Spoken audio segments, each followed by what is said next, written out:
The Danube River flows through 10 countries in Europe, from Germany all the way to Romania.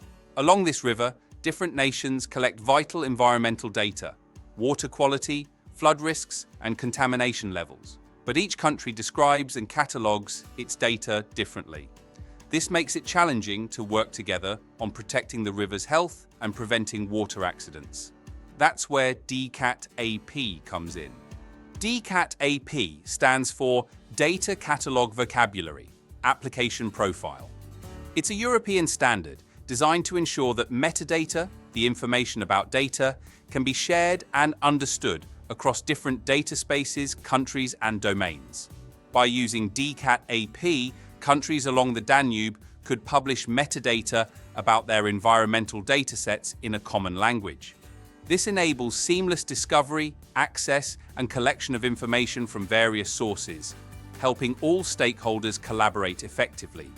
DCAT AP sits within a vibrant ecosystem of related profiles and extensions tailored to specific sectors. For example, GeoDCAT AP for geographic data or StatDCAT AP for statistics. Many European countries and domains adapt or extend DCAT AP to meet their needs while maintaining compatibility with the core standard. So, whether you're managing data on river pollution, flood monitoring, or ecosystem health, adopting or reusing DCAT AP will help your data navigate the European data ecosystem. So, how do you reuse DCAT AP? It's easier than you might think, so let's take it step by step.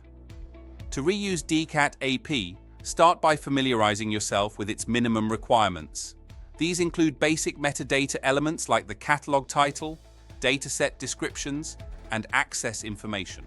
For the Danube, this means knowing exactly how to describe datasets such as water temperature measurements in Austria or flood risk reports in Hungary, with consistent metadata so they can be harvested and used by other countries. Ask yourself, does your data fit what DCAT AP is designed to describe? Do you need to pair it with related extension like GeoDCAT AP or StatDCAT AP to better cover your needs? For instance, in a flood risk report, DCAT AP will be able to describe most of the data: who, what, when, rights, how to access, etc. But we'll be missing some key details in the where. That's where GeoDCAT AP will contribute, providing higher details critical for map accuracy.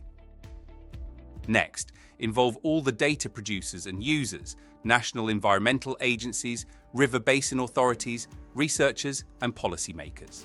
Validate their needs and check whether the current data descriptions match what they require for cross-border collaboration. For example, do they need to incorporate flood risk categories, contamination levels, or seasonal variations on a metadata level? Gathering this input is crucial to refining your profile. Now that you know the basics, let's take the next step. Start with gathering and understanding your stakeholders' needs. From that input, propose a profile that extends DCAT AP if needed by creating a DCAT AP conformant profile that reuses all mandatory DCAT AP classes and properties, and optionally adds additional metadata elements to meet domain-specific needs. For example, you might require that every dataset must include coordinates, measurement units, and the dates the data was collected. Iterate your profile with feedback until it meets everyone's needs. Once finalized, verify if your DCAT AP profile complies with DCAT AP standards to keep interoperability intact. Finally, share your profile with the SEMIC community to foster wider recognition and encourage reuse beyond your immediate context. By reusing DCAT AP, countries sharing the Danube, for instance, can effectively harmonize and share their environmental data, turning fragmented information into a comprehensive European resource. This collaborative approach aids in better environmental assessment, flood risk prediction, and pollution control, protecting the river and all who depend on it. Are you curious to learn more about semantic interoperability?